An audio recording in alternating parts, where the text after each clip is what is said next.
네, 기독교 핵심 진리 오늘은 15과 두 번째 15B과입니다. 성화와 견인이란 무엇인가? 그래서 이제 나가기 전에 지난번 15가 첫 번째 시간의 문제들 중에서 좀 헷갈리고 어렵다고 한 것 두 개만 짚어보고 가도록 하겠습니다.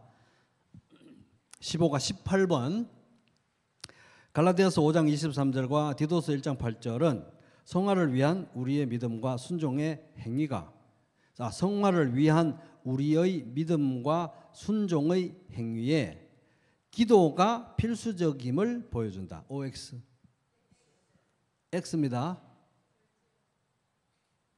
왜 X입니까? 이거는 사실 제일 쉬운 문제라고 냈는데 또 이렇게 헷갈린다고 하셔가지고 왜 틀렸죠? 네, 말씀이 틀렸습니다. 말씀 주소가. 그래서 이 말씀 갈라디아서 5장 23절 또 디도서 1장 8절은 절제의 미덕에 대해서 이제 관한 내용이고 기도에 관한 내용은 에베소서 6장 18절 모든 기도와 간구를 하되 또 빌립보서 4장 6절 아무것도 염려하지 말고 다만 모든 일에 기도와 간구로. 그래서 제가 이제 그동안에 말씀 본문이 들어가는 문제들 여러 번 내면서 몇 장 몇 절을 찾아보십시오. 마침표 찾아보셨나요? 몇 번 이렇게 확인했잖아요. 그래도 말씀을 안 찾아보는 분들이 있을까 봐 이번에 요거를 이제 냈습니다. 그래서 말씀을 안 찾아보고 읽으신 분들은 굉장히 난해한 문제가 되겠지만은 말씀을 찾아보셨으면 제일 쉽죠. 그 다음에 15가 2번입니다. 2번 구원의 전 과정은 하나님의 전적인 예정과 은혜로 이루어진다. 성화 역시 마찬가지다. 우리가 예수님을 닮아가는 과정은 오직 하나님의 은혜로 이루어진다. 우리가 할 일은 믿음밖에 없다. OX X입니다. 구원의 과정, 전 과정은 사실은 하나님의 전적인 은혜가 있지만 동시에 우리의 참여로 이루어집니다. 다만 우리가 거듭날 때 예수 믿고 바로 구원 받을 때 회심할 그때는 이미 영적으로 죽어있던 영혼이 예수 믿고 살아나는 거니까 우리가 적극적으로 능동적으로 기여하는 건 아무것도 없습니다. 그냥 오직 믿음으로 받는 것밖에 없어요. 아기가 태어나듯이.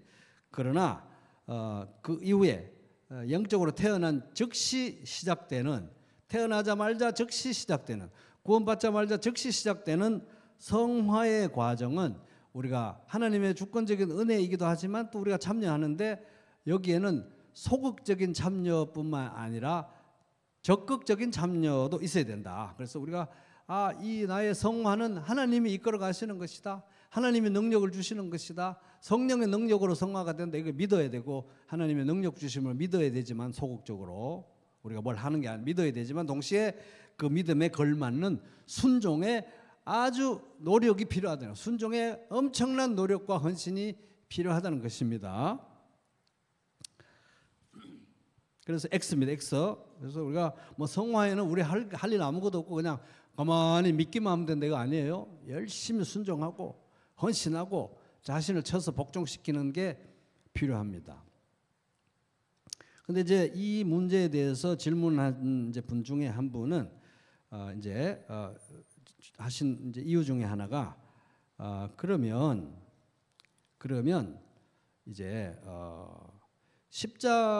예수님이 십자가 달릴 때 못 박힐 때 옆에 함께 달렸던 그 강도 그날 이제 바로 예수 믿고 죽어서 그날 오후에 바로 예수님과 함께 천국에 가게 된 그 강도의 믿음의 경우는 어떻게 되느냐? 그 사람은 뭐 성하고 뭐고 그냥 예수 믿고 그냥 슉 천국에 가버렸는데 그는 어떻게 되느냐? 이제 이런 굉장히 심오한 질문을 해주셨어요. 그 사람의 경우는 어떻게 설명해야 되느냐? 그는 성화의 과정을 경험이나 했겠느냐? 이런 질문을 이제 하셨습니다. 심오한 질문이죠. 요걸 이제 한번 보겠습니다. 그래서 마가복음에 보면은 또 마태복음이나 마가복음에 보면은 예수님이 십자가에 못 박힐 때 좌우에 박힌 그 사람들이 강도들이 예를 들어서 마가복음 15장 32절에 보면 이스라엘의 왕 그리스도가 지금 십자가에서 내려와 우리가 보고 믿게 할지어다 막 사람들이 손가락질했어요. 그러니까 함께 십자가에 못 박힌 자들도 예수님을 욕하더라. 둘 다 욕했다고 나와 있어요. 마태복음과 마가복음에는. 근데 누가복음에 보면은 23장 35절에 보면은 우리가 한번 같이 찾아볼까요? 누가복음 23장 35절 한번 찾아보겠습니다. 누가복음 23장 35절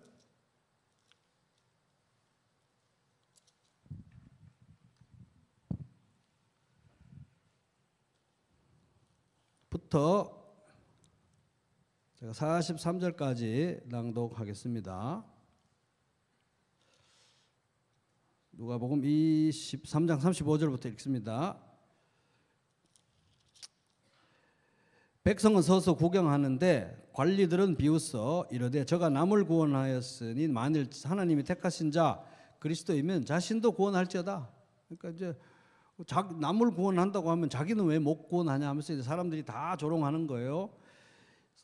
군인들도 희롱하면서 나와 신포도주를 주며 이르되 네가 만일 유대인의 왕이면 네가 너를 구원해라. 막 조롱합니다. 욕합니다. 그의 위에 이는 유대인의 왕이라 쓴 패가 있더라.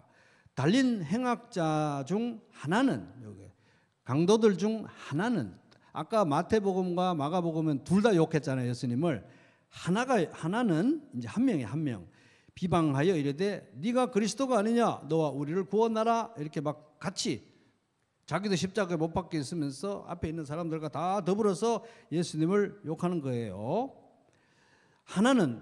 다른 한편에 있는 하나는 그 사람을 꾸짖어 이르되 네가 동일한 정죄를 받고서도 하나님을 두려워하지 아니하느냐.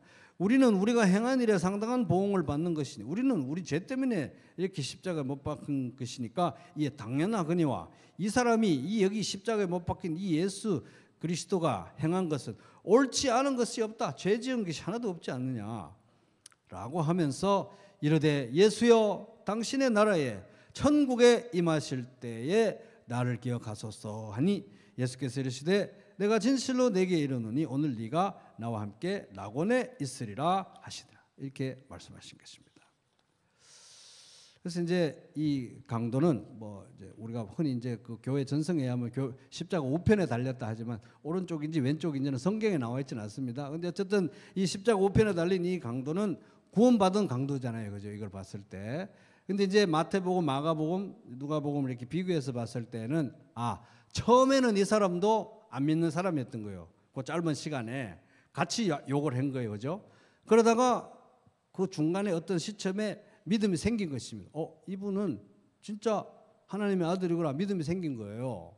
그래서 이제 그 한쪽 건너편에 있는 강도가 막 욕을 하니까 너는 같이 십자가에 달렸으면서 너는 죄가 있어서 달렸으면서 왜 무죄한 이분을 욕하느냐. 이미 믿음이 생긴 것입니다. 그 중간에.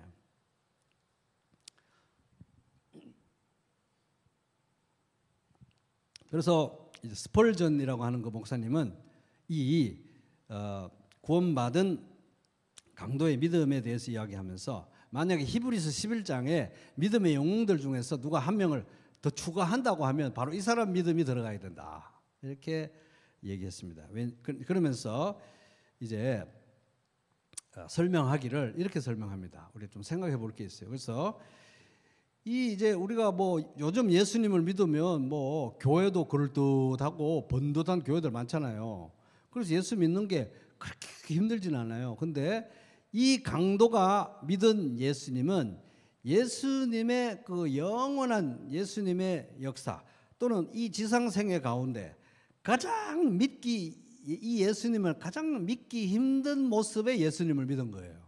왜냐하면 발가벗겨져 가지고 십자가에 못 박혔죠. 약해 가지고 다 죽어가고 있죠. 그런 예수님을 그 누구보다도 믿기 힘든 순간에 예수님을 믿은 사람이었다 하는 것입니다.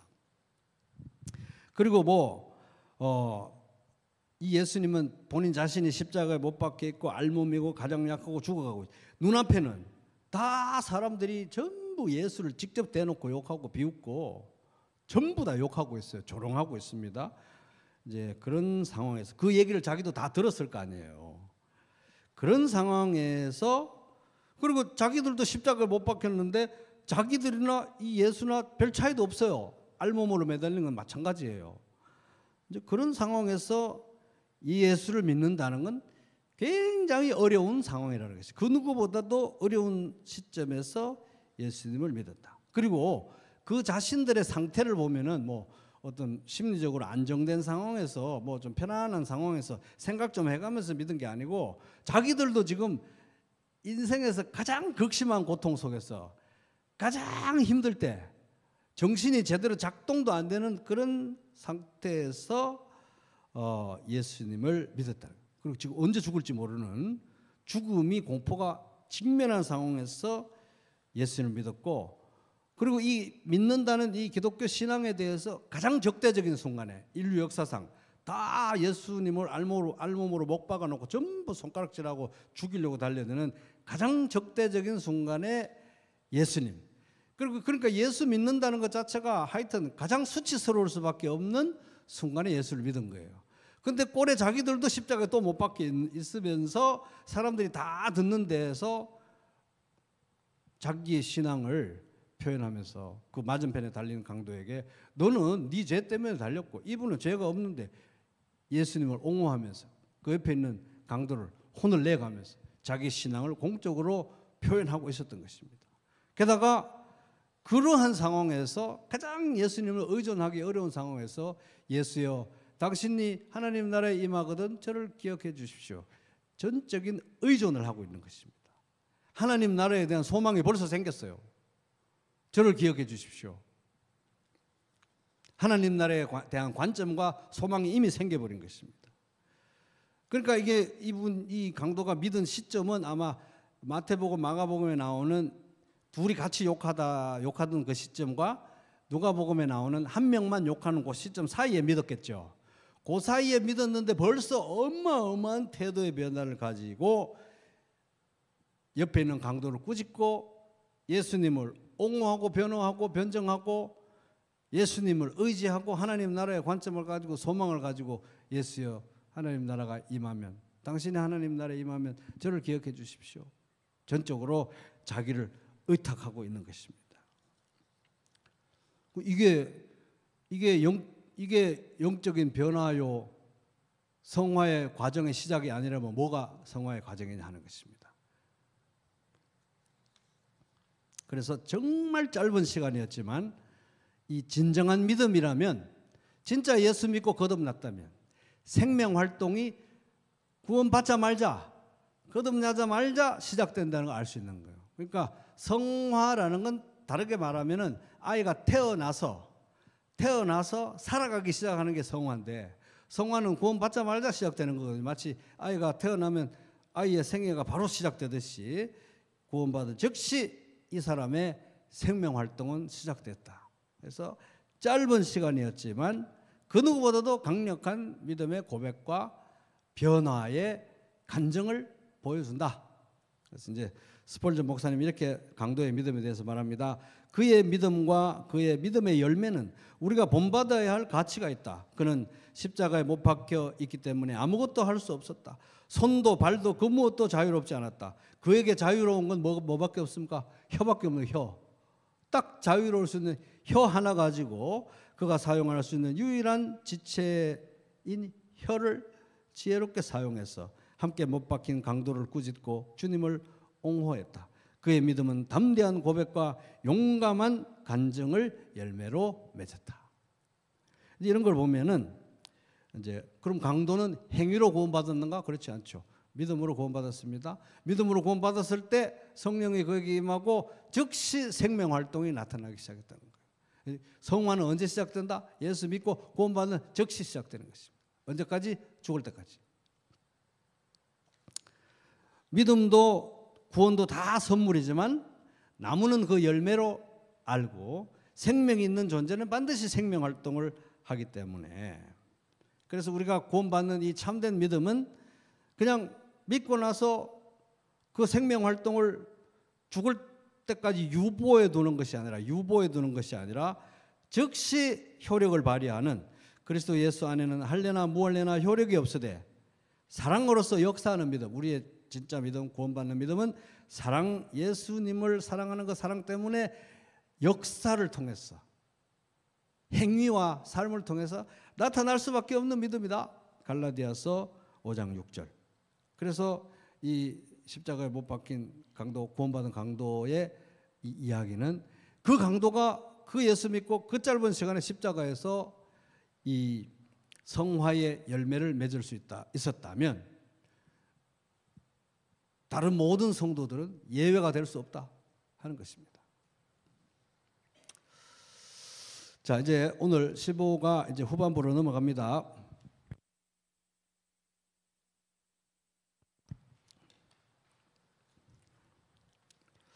그래서 이제 우리가 예수 믿고 구원받고 믿음으로 구원받고 우리가 예수 믿었으면 예수님이 우리의 손을 더 이상 놓지 않기 때문에 구원은 잃어버릴 수 없기 때문에 설사 예수 믿고 나서도 뭐 이런저런 이유로 삶의 뭐 고통과 자기 연약함과 이런저런 이유로 믿기는 믿었는데 이 성화, 변화와 예수 닮아가고자 하는 성화에 대한 아무런 소원과 갈망 없이 쭉 이렇게 죽은 듯 살은 듯 살다가 천국 갈 수도 있다. 이런 생각은 성경적이지 않다는 거예요. 그런 일은 없다는 것입니다. 태어났으면, 생명이 있으면 생명 활동을 한다. 애가 태어났으면 숨을 쉬어야 돼요. 숨도 쉬고 똥도 싸고 음식도 먹고 젖도 먹고 계속 생명 활동을 해야 되는 것입니다. 또 어떤 사람은 이제 예수 믿었다가 처음에는 좀 이렇게 영적 성장의 성화가 있는 것 같아요. 그런데 어떤 사람은 더 이상 이 성화가 진행이 되지 않는 것처럼, 그 사람은 이제 다 잘한 것처럼, 성화가 딱 그친 것처럼 보이는 사람이 있을 수도 있습니다. 그럼 이제 이 성화가 이 지상에 살아있는 동안 성도의 삶에 성화가 아주 죽지도 않았는데 중간에 끝이 나버릴 수 있느냐는 거예요. 생각해 볼 때 성화가 끝날 수 있느냐. 성화가 끝이 나고 더 이상 자라지 않고 말씀도 섭취하지 않고 성령의 열매가 그의 삶에 더 이상 나타나지 않는 수도 있겠느냐. 만약 그렇다면 이 문제를 우리가 어떻게 해석해야 되느냐 하는 것입니다. 이제 이쪽 극단은 예수 믿고 성화의 과정에 중지가 일어나고 더 이상 성화가 일어나지 않고 성장이 없고 성령의 열매가 없으니까 그걸 보면은 예수 믿은 사람들도 구원을 잃어버릴 수 있구나, 이런 식으로 우리가 궤변을 펼치면서 생각할 수 있어요. 그건 아니라는 겁니다. 그런 거 아니라는 거예요. 성화의 과정이 만약에 멈춰버리고 더 이상 성화가 일어나지 않고 더 이상 성령의 열매가 맺어지지 않는다, 어떤 사람에게, 그럼 사실 더 정확한 답은 구원을 잃어버릴 수도 있구나, 이렇게 결론 내는 것은 성경적 결론이 아니고 그런 사람은 처음부터 구원받지 않은 것이라고 보는 것이 성경적인 답이라는 것입니다. 왜? 나무는 그 열매로 알게 되는 것이고 구원받은 영적 생명이 있다면 생명 활동이 있을 수밖에 없기 때문에. 그래서 이제 성도라면, 진짜 믿었다면 예수 닮아가는 성화의 과정이 속도와 모양은 다를 수 있어도 반드시 일어날 수밖에 없다 하는 것입니다. 그래서 이제 우리가 성경에 보면은 구원의 안전에 관한 그런 말씀이 있습니다. 누구든지 예수 믿으면 예수께서 내미신 구원의 손길을 믿음으로 잡으면 예수님이 그 손을 놓지 않는다. 구원의 안전에 관한 그런 말씀이 있습니다. 그래서 참된 믿음을 가진 참된 그리스도인이라면 나의 공로가 아니라 하나님의 은혜와 능력 때문에 이 세상 가운데 어떤 어려움이 있어도 그 믿음을 하나님께서 보존시켜 주시고 그리스도인으로 하나님이 그를 보존해 주신다. 그의 손을 놓지 않는다. 이게 이제 성경의 가르침입니다. 근데 그 반대 사이드도 있다는 거예요. 그건 뭐냐 하면 그런 사람은 진짜 믿음을 가진 사람은 하나님이 끝까지 보존하시는 구원을 잃어버릴 리도 없지만 구원을 잃어버리지 않는 이 참된 성도라면 반드시 이 세상 가운데서 믿음의 성장을 보이고 끝까지 믿음을 지키고 끝까지 인내하면서 견딘다. 믿음을 포기하지 않는다. 이 동전의 양면 두 가지가 있어야 참된 그리스도인이라 할 수 있는 것입니다. 그러니까 참된 그리스도인이라면 끝까지 믿음을 지킬 것이고 끝까지 믿음을 지키는 사람만이 참된 그리스도인이다. 한 번 더. 참된 그리스도인이라면 반드시 끝까지 믿음을 지킬 것이고 끝까지 믿음을 지켜야만 참된 그리스도인이다. 이 생각이 이제 굉장히 중요합니다. 동전의 양면과 같이 참된 그리스도인은 끝까지 믿음을 지킬 것이고 끝까지 믿음을 지켜야만 참된 그리스도인이다 하는 것입니다. 그것에 단절이 있을 수는 없는 것입니다. 동전의 양면과 같은 것입니다. 요한복음 6장 38절에서 40절 잘 들어보세요. 내가 예수님께서 하늘에서 내려온 것은 내 뜻을 예수님의 뜻이 아니고 나를 보내시니 아버지 하나님의 뜻을 행하기 위해서 오셨습니다. 나를 보내시니 아버지 하나님의 뜻은 내게 주시는 자 아버지께서 그리스도에게 주시는 자 중에서 내가 하나도 잃어버리지 아니하고 마지막 날에 다시 살리는 이것이니라. 내 아버지의 뜻은 아들을 보고 믿는 자마다 영생을 얻는 이것이니 마지막 날에 내가 이를 다시 살리리라. 그래서 예수님께 올 수 있는 자는 아버지께서 이끄는 자, 성령을 통해서 예수께로 이끄는 자만 예수님께로 나와서 예수 믿을 수 있습니다. 그런데 그 예수 믿은 사람은 한 명도 잃어버리지 않고 끝까지 예수님 지키시고 마지막 부활에 참여하고 구원의 완성에 이르게 된다 하는 것입니다. 근데 이것을 이제 우리가 잘못 해석하면은 예수 믿고 영생을 얻고 나면은 예수님이 한 명도 잃어버리지 않으니까 끝까지 지키실 거니까 예수 믿은 사람은 그 중간에 어떻게 살든 아무 관계가 없다. 설사 고달퍼서 예수 믿는 신앙을 포기하더라도 하나님 믿는 신앙을 끝까지 지키지 못하더라도 예수님은 그를 한 명도 놓치지 않고 끝까지 지키실 것이다. 이렇게 생각하는 건 잘못된 것입니다. 왜 그렇습니까? 영생을 주신 것이고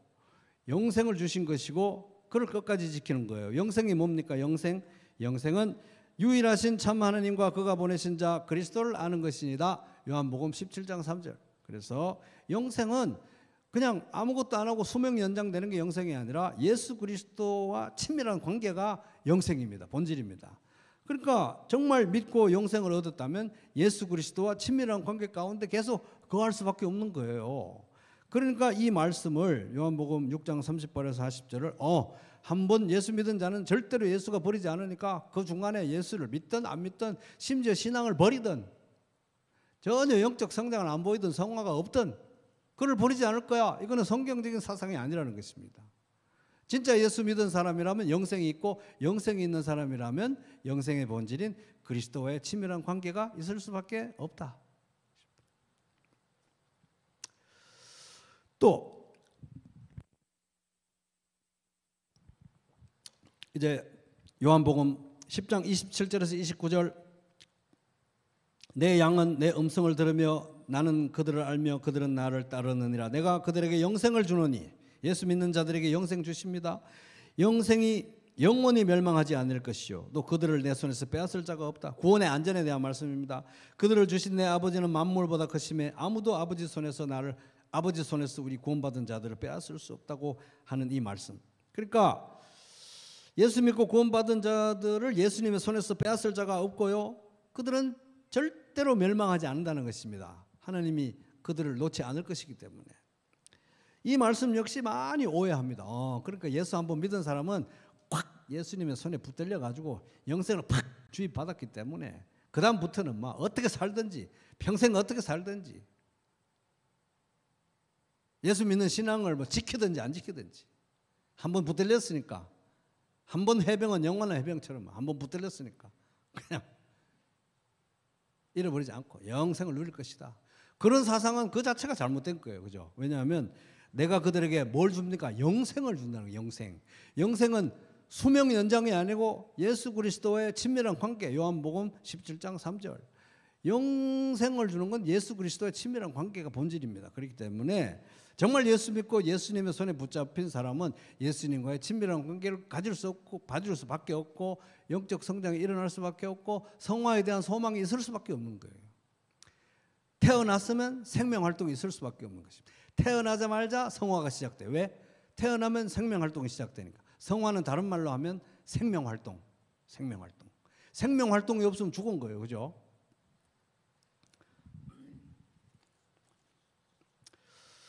우리 이제 에베소서 1장 13, 14절 엄청 우리 많이 암송하죠. 그 안에서 너희도 진리의 말씀 곧 너희의 구원의 복음을 듣고 그 안에서 또한 믿어 약속의 성령으로 인치심을 받았어요. 약속의 성령으로 인치심을 받았으니 이는 이 성령님은 우리가 얻을 우리 기업의 보증이 되시고 우리가 얻을 기업의 보증이 되시고 또 그 얻은 것을 속량하시고 우리가 하나님의 기업이 됐잖아요. 하나님이 우리를 그리스도 안에서 소유로 삼으셨잖아요. 속량하셨잖아요. 그 속량이 이미 예수님의 십자가를 통해서 이루어졌고 장차 예수님 오실 때 완성됩니다. 그 얻으신 것을 속량하시고 그러니까 우리가 얻은 기업도 보증하시고 우리가 예수님의 소유라는 사실도 영원히 보증하시는 분이 성령님이고 성령의 인치심입니다. 그거에 대해서 얘기하는 겁니다. 그의 영광을 찬송하게 하려 하십니다. 그래서 이거 보면 이제 예수 믿으면 성령의 인치심으로 딱 이 가축 엉덩이에 그냥 지져가지고 인치듯이 하나님의 소유로 딱 인쳐놨고 이제 영원히 취소될 수 없는 인을 박았기 때문에 뭐 예수 믿고 나면은 그 다음에 뭐 우리가 어떻게 살든 뭐 예수 믿는 신앙을 포기하든 어떻게 하든 이 한번 찍어놓은 도장은 영원합니다. 이렇게 말하는 것은 성경적이 아니라는 거예요. 왜? 왜 그렇습니까? 성령이 우리가 하나님께 얻은 기업을 보증하시고 우리가 하나님의 기업이라는 사실을 보증한다 그랬잖아요. 그런데 우리가 바울의 율로게토스 에베소서 1장 13절부터 쭉 암송하다 보면 총 12절인데 그리스도 안에서 엔 크리스도 11번 나오잖아요. 11번. 전부 그리스도 안에서 얻는 거예요. 그리스도 안에서 영생을 얻고 그리스도 안에서 속량함을 얻고 그리스도 안에서 죄사함을 받고 그리스도 안에서 하늘에 속한 모든 신령한 복을 받거든요. 그런데 성령님이 성령의 인치심, 성령의 인치심 뭡니까? 우리가 하나님께로부터 받는 복, 하나님으로부터 받는 기업을 보증하시고 우리가 하나님의 기업이라는 사실을 보증하는 건데 우리가 하나님의 기업이 되고 우리가 하나님께 기업을 받고 우리가 하나님께 하늘에 속한 모든 신령한 복을 받는 게 다 누구 안에서? 그리스도 안에서 되는 거예요. 그러니까 성령이 어떻게 보증합니까? 그리스도와 우리를 묶음으로 보증하는 것입니다. 묶음으로. 그래서 예수님과 우리의 연합은 성령님을 통해서 이루어진다. 그래서 성령님은 그리스도와 우리를 묶는 끈이다 이렇게 말하는 거예요. 성령의 인치심은 그냥 도장만 찍어놓고 아무 관계없이 그냥 무슨 계약서처럼 그렇게 존재하는 게 아니라 성령의 인치심은 그리스도와 우리를 나날이 모든 순간에 영원히 묶음으로써 인치심인 것입니다. 성령의 인치심이 진짜 있다면 그리스도 안에서가 매일매일 나타날 수밖에 없는 거죠. 그죠? 그러니까 성령에 한번 인치시고 나면 뭐 어떻게 살아도 신앙을 포기해도 무조건 영원히 구원받습니다. 그런 거는 성경적인 개념이 아닌 것입니다.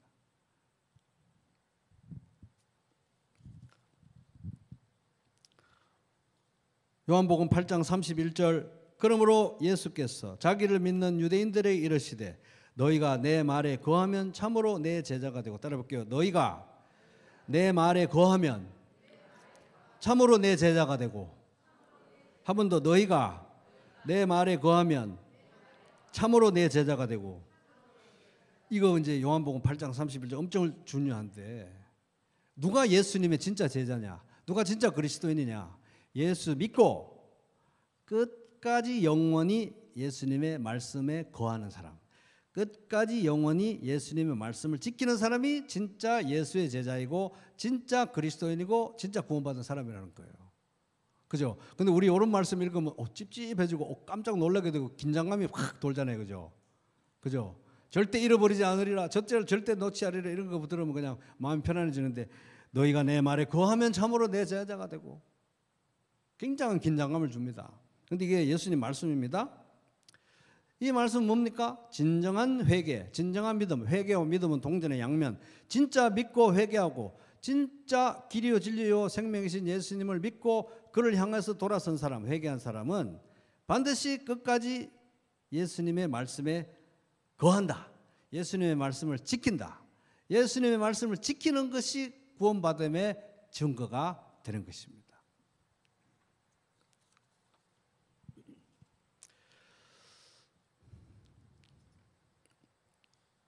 골로새서 1장 22절 중요하니까 한번 찾아볼게요. 골로새서 1장 22절 엄청 중요한 말씀입니다. 골로새서 1장 22절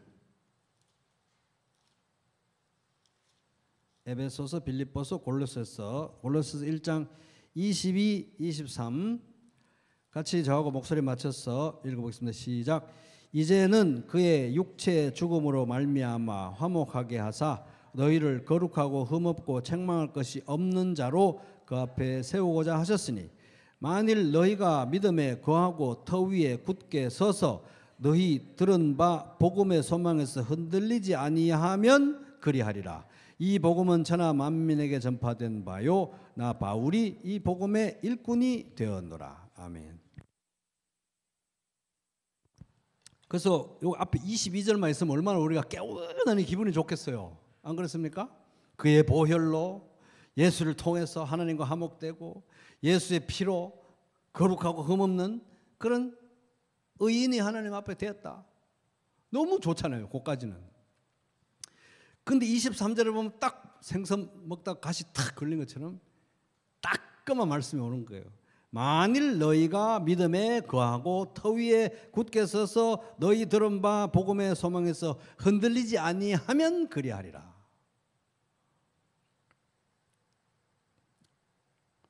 그래서 우리가 구원받는 것은 그리스도 십자가 보혈의 공로로 전적인 은혜로 구원받습니다.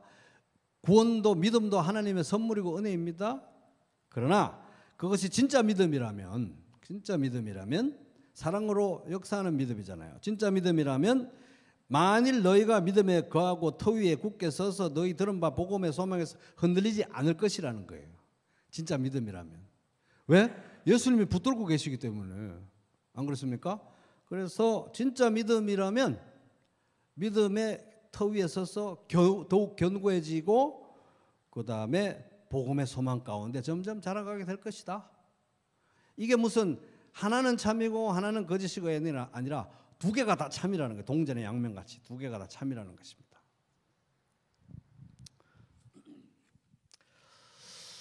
그래서 따라 볼게요. 구원의 안전.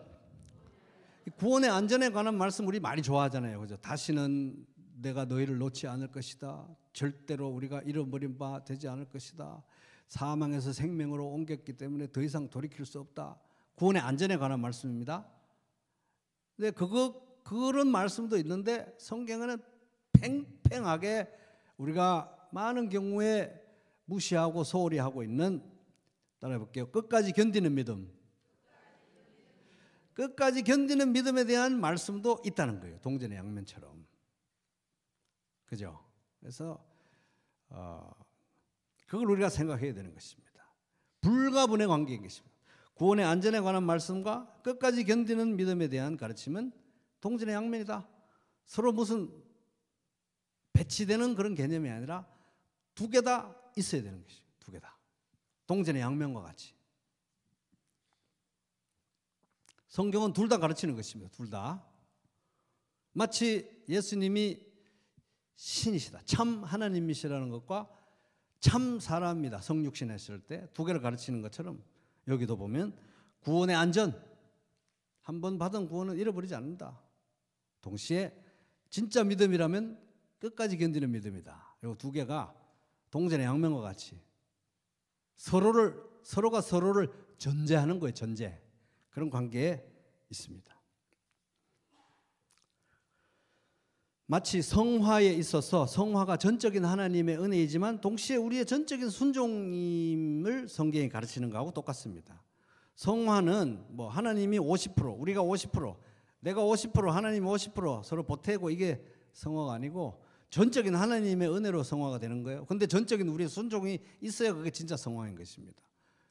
50대 50이 아니고 100대 100이니까 미스테리예요, 미스테리.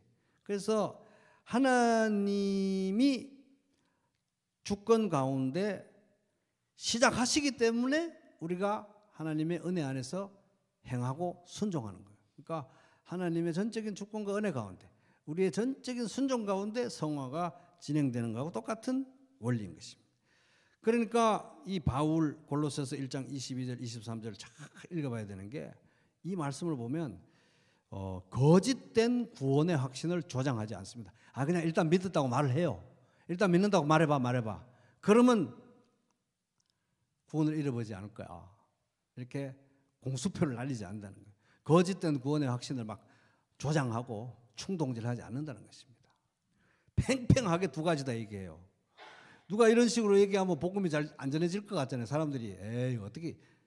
근데 주님의 양들은 주님 말씀 듣고 구원 받습니다. 두 개 다 성경이 얘기하기 때문에, 그죠? 전적으로 믿음으로 구원 받는데 구원 받은 사람들은 끝까지 견딜 것이다. 구원의 안전에 대한 말씀, 끝까지 견디는 믿음에 대한 말씀 두 가지 다 성경에 있습니다.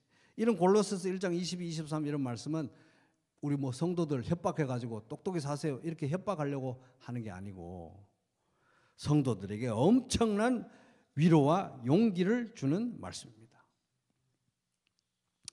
우리가 이제 처음에 회개와 믿음에 대해서 얘기하면서 처음에 예수 믿고 구원받을 때만 회개와 믿음이 필요한 게 아니라 그 회개와 믿음은 성도가 이 땅에서 살아가는 동안 일관된 우리 성도의 신앙의 태도여야 된다고 했잖아요. 왜냐하면 매일 기도하고 말씀 보고 세상에 나가면 시험 받고 또 돌아와서 기도하고 말씀 보고 세상에 나가면 시험 받고 이런 거기 때문에 항상 우리의 약함과 악함과 이 세상의 약함 때문에 우리는 늘 회개하고 믿고 회개하고 믿고 회개하고 믿고 계속 반복돼요. 평생 이 일을 계속해야 되는 것입니다. 그래서 회개와 믿음은 끝까지 우리 성도의 삶의 기본적인 태도입니다. 그래서 신앙생활은 뭐 예수 믿으면 반드시 성화가 일어날 수밖에 없다 이렇게 말한다고 해서 예수 믿은 사람은 다 완벽한 삶을 살 것처럼 그거 아니에요. 예수 믿은 사람은 성화를 반드시 성화의 과정, 생명 활동을 반드시 할 수밖에 없지만 완전한 사람은 아무도 없어요. 맨날 넘어지고 회개 믿음, 맨날 넘어지고 회개 믿음 이런 과정이 언제까지 죽을 때까지 반복된다 하는 것입니다. 그래서 신앙생활은 성화의 과정은 죄와의 싸움이고 마귀와의 싸움이고 마귀와의 전쟁이에요. 그러니까 하나님의 전신갑주를 매일 입으라고 성경이 가르칩니다.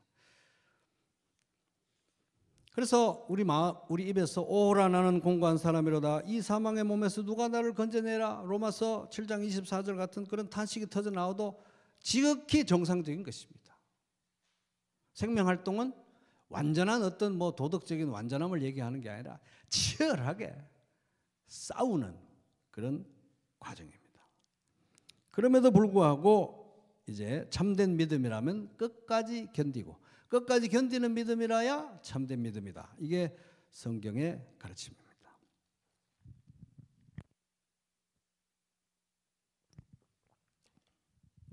그래서 달려갈 길을 마치고 싸워야 될 싸움 다 싸우고 죽는 거예요.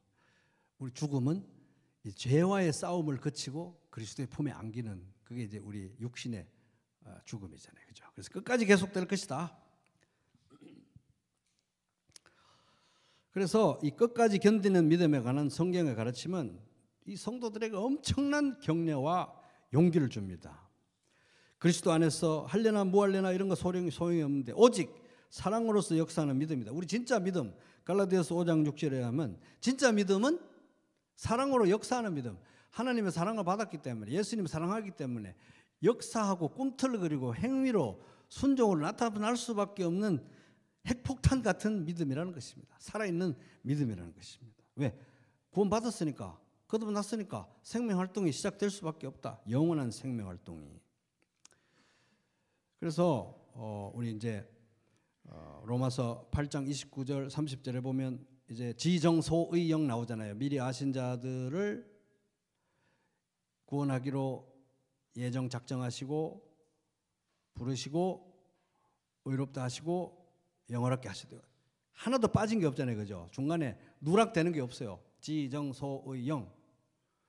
그러니까 예수 믿고 구원받은 사람들은 반드시 성화의 과정을 거쳐서 영화에 이르는 누락이 없다는 것입니다. 누락이. 그러니까 뭐 아무것도 안 해도 신앙만 뭐 예수 그리스도 믿는 신앙 막 버려도 한번 믿었다. 나 믿는데요. 이러면 구원받는다는 뜻이 아니라 예수 믿은 사람들은 치열하게 성화의 과정을 거쳐서 영화에 이르게 된다. 한 명의 누락도 없다. 그런 말씀인 것입니다. 그래서 우리 예수 안에서 참된 믿음은 끝까지 견디는 믿음. 한번 따라볼게요. 끝까지 견디는 믿음. 끝까지 견디는 믿음만 참된 믿음, 진짜 믿음인 것입니다. 그러면 우리가 진짜 예수 믿는 사람은 승리하겠느냐? 승리할 수밖에 없어요. 이길 수 없지만 이길 수밖에 없습니다. 왜? 그리스도 안에서 그리스도의 능력으로 그리스도의 명예를 위해서 싸우기 때문에 진리에 질 수가 없어요.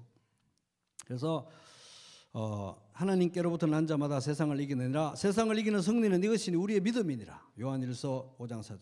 예수께서 하나님의 아들이심을 믿는 우리 부평교회 성도들이 아니면은 도대체 세상을 이기는 자가 누구냐? 요한일서 5장 5절. 우리는 이기는 싸움, 이길 수밖에 없는 싸움을 한다. 그래서 이 로마서의 8장에 나오는 우리 좋아하는 말씀은 패배주의적인 말씀이 아닙니다. 나는 이 모양이 있거리고 나는 뭐 이래가지고 그냥 이 세상에서 이 신앙도 버리고 예수 믿는 이 신앙이고 뭐고 다 버리고 간증이고 뭐고 다 포기했지만 불신자처럼 살아가지만 그래도 예수님이 나를 구원하셨기 때문에 하나님은 나를 버리지 않으실 거야. 이런 말씀이 아니라는 거예요. 로마서 8장 34절 누가 정죄하리요 죽으실 뿐 아니라 다시 살아나신 이는 그리스도 예수시니 그는 하나님 우편에 계신 자여 우리를 위하여 간구하시는 자신이라. 간구하시는 기도까지 해주 예수님이 기도까지 해주시는데 그리고 8장 35절 누가 우리를 그리스도의 사랑에서 끊으리요 환난이나 곤고나 박해나 기근이나 적신이나 위험이나 칼이라. 이 말씀 이제 우리가 엄청 좋아하잖아요. 이거는 패배주의적인 말씀이 아닌 것입니다. 예수 믿고 예수님 우리 손 잡았고 영생 얻었으니까 따놓은 당상이니까 기차 티켓 끊듯이 끊어놨으니까 예매했으니까 보험 정서처럼 계약서 구비됐으니까 이 땅에서 뭐 예수를 버리고 그냥 엉망으로 살고 그냥 그래도 푹 쳐져가지고 예수 믿는 사람인지 아닌지 이렇게 살아도 무엇이 우리를 그리스도 안에서 그리스도의 사랑에서 끊으리요 이런 말씀이 아니라는 거예요. 이거는 지정소이용 여기에 끊김이 없고 누락이 없기 때문에 예수 믿은 자들은 반드시 성화의 과정을 밟고 생명활동을 하고 치열하게 싸워서 예수 안에서 승리하고 영화에 이를 것이다. 이런 말씀입니다. 왜? 로마서 8장 37절 한번 찾아보겠습니다. 이거 중요합니다. 로마서 8장 37절. 이 지금 로마서 8장의 그 중요한 말씀 우리가 너무너무 사랑하는 이 말씀이 패배주의적이고 비관적이고 성도는 그냥 뭐 이 세상에서 엉망으로 살든지 예수 믿었으니까 티켓 따가지고 천국 가면 그만이지 이런 말씀이 아니고 로마서 8장 37절 시작. 그러나 이 모든 일에 우리가 사랑하시는 이로 말미암아 우리가 넉넉히 이기느니라. 한 번 더 시작. 그러나 이 모든 일에 우리를 사랑하시는 이로 말미암아 우리가 넉넉히 이기느니라. 넉넉히 이기는 거에 대한 말씀이에요. 그러니까 이거는 우리는 약하고 우리는 악하지만 이 세상도 악하지만 우리는 맨날 넘어지지만 그래도 이 죄와의 싸움을 계속할 것이고 성화의 노력을 계속할 것이고 예수 닮아가는 싸움을 계속할 것이고 그 과정에서 예수 그리스도가 우리를 붙들고 우리를 위해 기도까지 하시기 때문에 우리는 반드시 이긴다. 넉넉히 이긴다. 그러니 이 마귀와의 전쟁, 영적 전쟁에 뛰어들어라. 하나님의 전신갑주를 입고 승리에 참여하라. 이 말씀인 것입니다. 패배주의적인 말씀이 아니고 우리를 사랑하시는 이로 말미암아 하나님의 사랑으로 말미암아서 우리는 넉넉히 이긴다. 승리에 관한 말씀이라는 거예요. 반드시 이길 수밖에 없으니까 싸워라. 싸움에 뛰어들어라. 언제까지? 죽는 날까지. 숨이 끊어지는 날까지. 그래서 우리가 진짜 우리가 동물들에게 배울 게 많은데 그 반려견들, 우리 개들 사랑하는 주인 앞에서 죽어갈 때 보세요. 아이고 내가 한 15년 주인님 섬겼으니까 이제 나도 그냥 좀 쉽시다, 좀 그렇게 맨날 주인 노릇하고 말이야. 나도 이제 좀 쉽시다, 이런 태도로 죽는 게 아니라 죽어가면서 헐떡헐떡하면서도 뭐가 합니까? 꼬리를 확 흔들면서 순교래. 죽기 직전까지 주인에게 충성하잖아요. 성화는 죽기 직전까지 하는 것입니다. 그래서 반드시 우리는 넉넉히 이긴다는 얘기인 것입니다. 그래서 이 끝까지 견디는 믿음에 대한 말씀은 우리 믿는 자들에게는 우리가 이거 반드시 이길 수밖에 없구나. 우리 믿음이라는 게 핵폭탄 같아서 반드시 승리할 수밖에 없구나. 그런데 동시에 이 거짓된 믿음과 거짓된 확신을 가진 사람들에게는 강력한 경고를 주는 것입니다. 그 가짜 믿음이야 라고 강력한 경고를 주는 것입니다.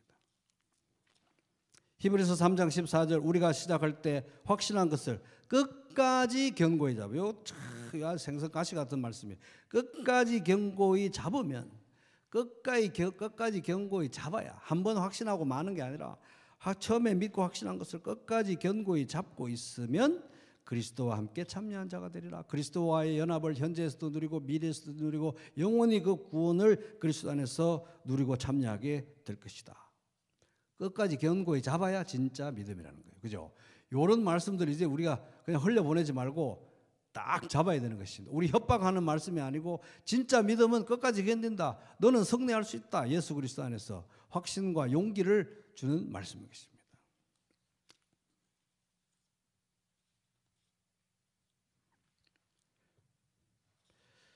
그래서 이제 우리가 이 끝까지 견디는 믿음, 따라해볼게요. 끝까지 견디는 믿음.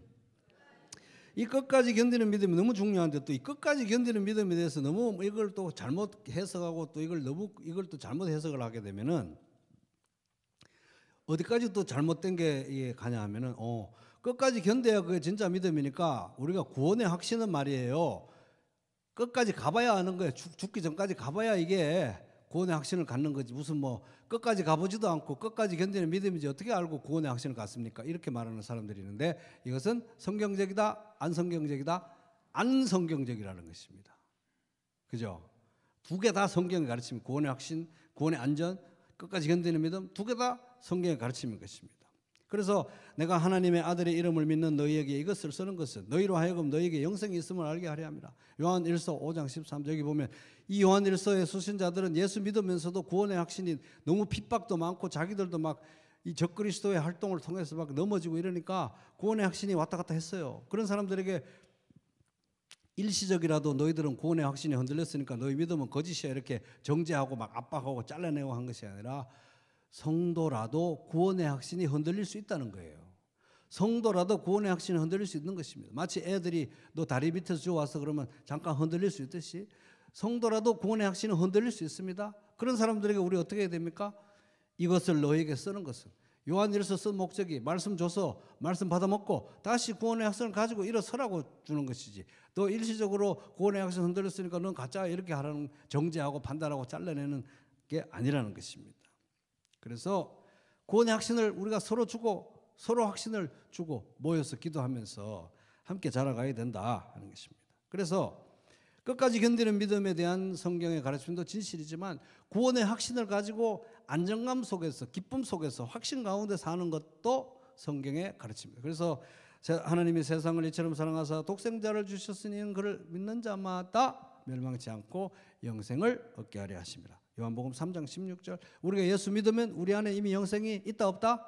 있다는 것입니다. 예수 믿었기 때문에 우리 안에 영생이 있다는 거예요. 그런 확신을 가지고 우리가 살아라는 것입니다. 그게 또 성경의 가르침인 것입니다. 너희가 썩어질 씨로 거듭난 것이 아니라 썩지 않을 씨로 됐는데 그것은 바로 살아있고 항상 있는 하나님의 말씀이다. 베드로전서 1장 23절 또 조금 아까 요한 1서 5장 13절 구원의 확신이 흔들리는 사람에게 구원의 확신이 있다는 것을 예수 믿는 자에게 구원의 확신, 구원이 안전하게 확신할 수 있다는 것을 가르치기 위해서 말씀이 필요하다. 믿음은 들음에서 나고 들음은 그리스도의 말씀을 먹어야 믿음이 생기고 믿음이 강화되는 거잖아요. 그래서 우리는 물론 끝까지 견디는 믿음의 어떤 간증과 행위와 순종이 필요하지만 이 구원의 확신의 가장 확실한 기초, 흔들리지 않는 객관적 기초는 하나님의 말씀이다. 왜? 하나님 말씀 믿고 구원받고 거듭나는 것이기 때문에. 방금 말씀을 들어야 믿음이 생기고, 구원의 확신이 흔들리는 사람에게 말씀이 필요하고, 말씀을 믿고 구원받고 거죠. 그래서 이 구원의 확신의 기초는 말씀, 구원의 확신의 시작도 말씀. 말씀이 제일 중요합니다. 그래서 이제 우리 구원의 확신을 말씀에 근거해야 된다. 그런데 그렇다고 해서 구원의 확신을 주는 것은 말씀밖에 없어, 이렇게 말하는 것도 성경적인 거 아닙니다. 성경 말고는 뭐 구원의 확신에 보탬이 되는 게 아무것도 없어, 이런 건 아니에요. 구원의 확신의 기초, 근거, 출발점은 하나님 말씀이지만 그 이외에도 우리 구원의 확신에 굉장히 도움을 주고 구원의 확신을 강화하는 그런 하나님의 은혜가 있습니다. 그게 바로 이제 성령의 역사, 성령의 역사. 그래서 요한일서 4장 13절, 그의 성령을 우리에게 주심으로 우리가 그 안에 거하고 그가 우리 안에 거하는 줄을 안다. 성령님이 우리 안에 내적 확신, 주관적인 확신을 도와주는 거예요, 성령님이. 그래서 성령님이 우리 안에서 우리를 강화시키고 위로하고 북돋우셔서 아빠, 아버지라고 끊임없이 부르게 하십니다. 로마서 8장 15절. 그리고 성령이 친히 우리와 함께 하셔서 우리가 하나님의 아들인 걸 계속 증거해 주셔요. 그리고 갈라디아서 5장 22절 23절에 보면 성령의 열매 있죠.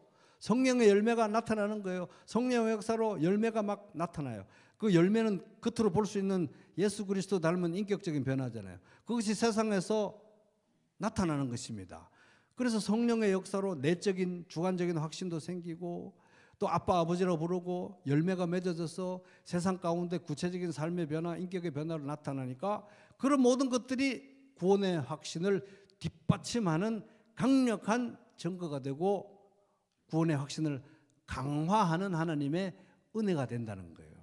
그러니까 구원의 확신은 성경 말씀만 중요하니까 맨날 성경 말씀만 보고 순종도 하나도 안 하고 말씀만 보면서 이 보세요 말씀 보세요 하면서 순종도 안 하고 기도도 안 하고 행위는 없이 그렇게 하면 구원의 확신이 점점 약화돼요. 아, 나는 말만 하는 사람이구나. 저 사람은 말만 하는 사람이야. 구원의 확신이 약화되는 거예요. 말씀에 기초해서 성령의 도움으로 순종하는 삶을 살고 인격이 변화될 때 구원의 확신이 강화되는 것입니다. 그래서 이런 지금 성경의 원리를 굉장히 가르쳐주고 있는 중요한 말씀이 베드로후서 1장 3절 펴보겠습니다. 이거 엄청 중요합니다. 베드로후서 1장 3절 보겠습니다.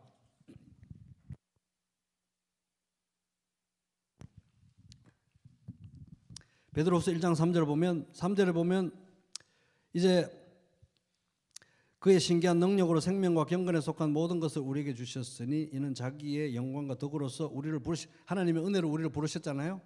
그래서 4절 보면 우리가 하나님의 신성한 성품, 예수 그리스도 닮아가는 인격적인 변화, 하나님의 성품에 참여하는 자가 됐습니다. 그래서 5절, 6절, 7절 같이 읽겠습니다. 시작. 그러므로 너희가 더욱 힘써 너희 믿음의 덕의 지식을, 지식의 절제를, 절제의 인내를, 인내의 경건을, 경건의 형제 우애를, 형제 우애의 사랑을 더하라.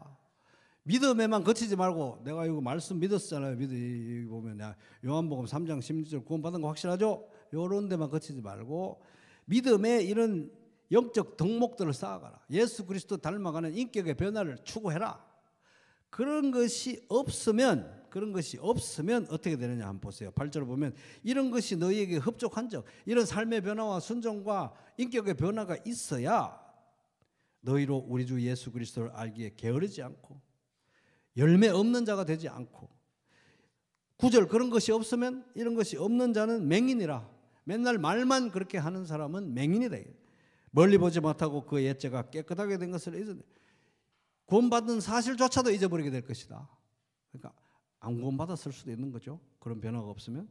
10절 같이 읽겠습니다. 시작. 그러므로 형제들아 더욱 힘써 너희 부르심과 택하심을 굳게 하라. 너희가 이것을 행한 적 언제든지 실족하지 아니하. 우리가 말씀을 근거로 오직 말씀을 근거로 구원받습니다. 오직 말씀을 근거로 구원의 확신에 객관적인 확신을 얻고 말씀을 근거로 우리가 확신을 갖습니다. 그런데 여기에다가 믿음에다가 이런 삶의 변화, 순종을 더하라는 거예요.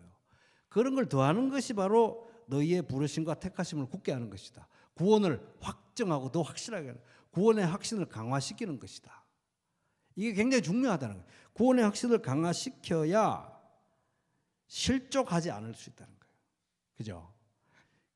지속적으로 생명활동을 통해서 성장해 나가지 않으면 실족할 수 있다. 넘어질 수 있고 넘어져서 못 일어나는 것 자체가 생명이 없었음을 보여주는 반증일 수 있기 때문에 이런 것들을 치열하게 순종하면서 삶의 변화를 이루어가야 된다 하는 것입니다.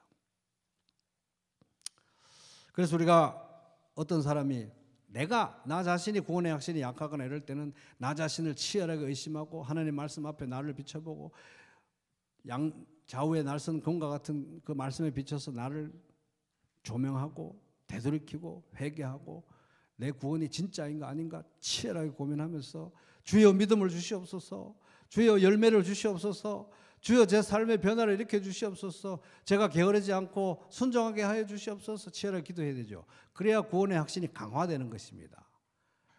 부르심과 택하심을 굳게 하는 거예요. 그런데 타인에 대해서는 우리가 조심해야 되는 거예요.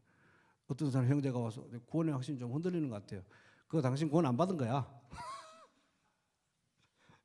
새로 구원 받아야 돼 당신. 어떻게 알아요 그거를? 요한일서 5장 13절에 보면 그런 구원의 확신이 흔들리는 사람을 위해서 사도 요한이 편지 쓴 거예요. 예수 믿는 너희에게 구원의 영생이 있다는 걸 알게 하기 위해서 구원의 확신을 주기 위해서 이 편지를 썼다. 그렇게 믿음이 흔들리는 형제에게 말씀을 줘야죠. 왜? 말씀을 들어야 믿음이 생기니까. 말씀을 먹이고 같이 기도하고 같이 섬기고 같이 사랑하고 하는 걸 통해서 구원의 확신을 북돋워 주는 것이 우리의 일인 것입니다. 그러다가 혹시 진짜 아예 나는 예수를 안 믿는 것 같아요. 이러면 이제 복음을 전해야 되겠죠. 굉장히 조심해야 되는 것입니다. 그래서 치열하게 구원의 안전에 관한 말씀을 확실하게 붙드는 동시에 끝까지 견디는 말씀에 대한 이 말씀을 붙들고 매일매일 치열하게 영적 전쟁을 하면서 그리스도 닮아가는 삶이 되시기를 주님의 이름으로 축복합니다.